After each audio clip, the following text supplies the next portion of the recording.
Careful, Grandpa. That rifle's got more kick than your hip can handle. Laughter exploded across the Army cadet firing range. A line of young soldiers, barely out of training, leaned on their rifles as an old man in a gray jacket adjusted the sling of an M24 sniper rifle. His hands trembled slightly, not from fear but age. "Who let him in here?" one cadet said, smirking. "Thought this was marksmanship practice, not a retirement club."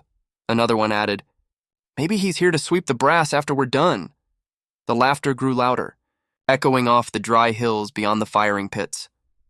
The old man didn't respond. He simply loaded a round, checked the scope, and lay down prone on the dirt mat. His breathing was calm, almost serene, a sharp contrast to the jeering voices around him. The range officer, Captain Miller, frowned from his observation post. "Hey, who cleared that civilian?" "Volunteer instructor," one of the cadets snickered. "Probably thinks he's in a movie," Captain Miller shrugged. "Fine, let him shoot one round and get it out of his system. But make sure he's clear afterward." The old man didn't look up. "Just one shot's enough." The laughter died down for a moment, not out of respect, but curiosity. The midday sun beat down on the concrete barriers. Heat shimmered across the long shooting range that stretched out to 1,000 meters. Targets, white silhouettes, stood faintly in the distance like ghosts in the haze. "Targets at 800 meters, Captain Miller called out. "Standard groupings, 5 rounds per shooter." The cadets dropped into prone positions, joking and nudging one another. Their rifles gleamed, clean, modern, and customized with expensive optics. The old man's weapon was older. The kind of rifle that belonged in a museum, not a competition. Its wooden stock was scratched, its paint faded. "Sir," Miller said, approaching him, "you sure you want to fire that relic?" The old man gave a small, respectful nod. "She's not much to look at, but she's got memories." Miller squinted at him. "Name? Call me Sam," the man replied. "Sam what?" He smiled faintly. "Doesn't matter much anymore." The captain sighed and walked back. "All right, shooter's ready." The young cadets lined up. The range went silent except for the sound of distant wind brushing through dry grass. "On my mark," Miller shouted. 3, 2, 1. The first volley of shots cracked through the air. Dozens of rifles thundered in unison, echoing across the range. Dust lifted from the ground. When the smoke cleared, all but one shooter lowered their weapons. The old man was still steady and motionless, waiting. "Cease fire," Miller called. Spotters checked the targets. Most cadets had scored decent hits within the 800-meter mark, but one or two missed entirely. They laughed, comparing their scores. The old man hadn't fired. His finger hadn't even touched the trigger. "Forgot how to shoot, old-timer," one of the cadets called out. "Need us to zoom the target in?"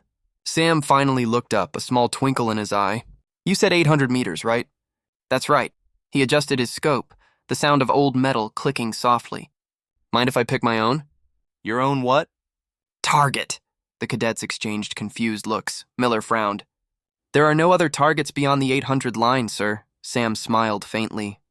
"That's the point." He raised his rifle slowly, turning the scope far past the range line, over the hills, to where a faint metal structure shimmered in the distance, an old communication tower about 2 kilometers away. "Wait, that's off limits," Miller warned. "That's over 2,000 meters. Sam's voice was calm, almost meditative. "Then it'll be quick." The range fell completely silent. The cadets looked at each other, unsure whether to laugh or step back. One whispered, "He's lost it." Sam didn't respond.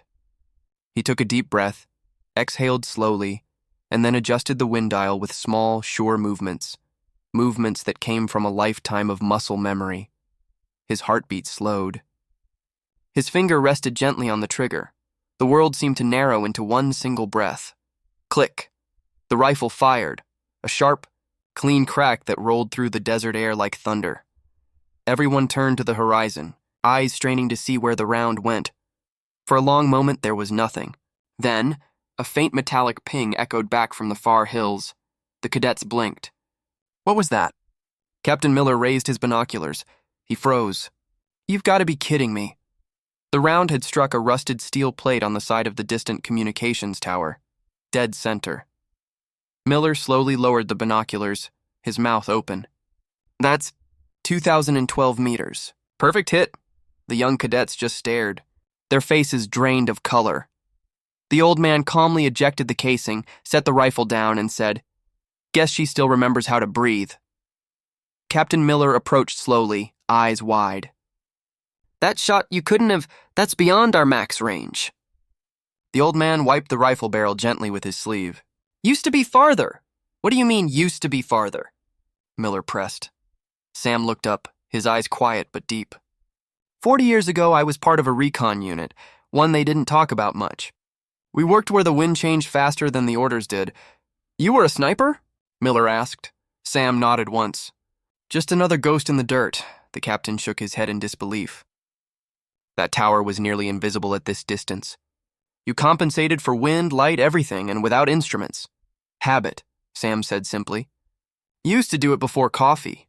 A few of the cadets stepped closer, no longer mocking, now reverent. One of them, the same boy who'd laughed first, said softly, "Sir, where'd you serve?" Sam looked out at the hills. Places that stopped existing on maps. No one spoke after that. The shooting range was quiet again. The wind had shifted, carrying the faint smell of gunpowder and sun-baked dust. The cadets stood around him, not as mockers now, but as witnesses. Captain Miller finally broke the silence. "That was the most impressive marksmanship I've ever seen." Sam gave a small smile. "It's not about the shot. It's about the calm before it." He packed up his rifle slowly, like he was saying goodbye to an old friend. "Sir," one cadet said, stepping forward, "can you teach us how to shoot like that?" Sam chuckled softly. "Shooting's easy, son. Seeing, that's the hard part." He slung the rifle over his shoulder and started walking toward the truck waiting by the gate. The cadets watched him go in silence. As he reached the edge of the range, Captain Miller called out, "Mr. Sam!" "What was your unit called?" He paused, turned slightly. "3rd Recon, long-range precision." Miller's eyes widened. "That's impossible." "That unit was disbanded 30 years ago. After their last mission went classified," Sam smiled faintly. "Guess someone forgot to tell me." Then he disappeared into the sunlight. Behind him, a lone bullet casing lay in the dirt, glinting softly. The cadets gathered around it, quiet, humbled. For the first time, they understood what real mastery looked like, and what it meant to earn respect without demanding it.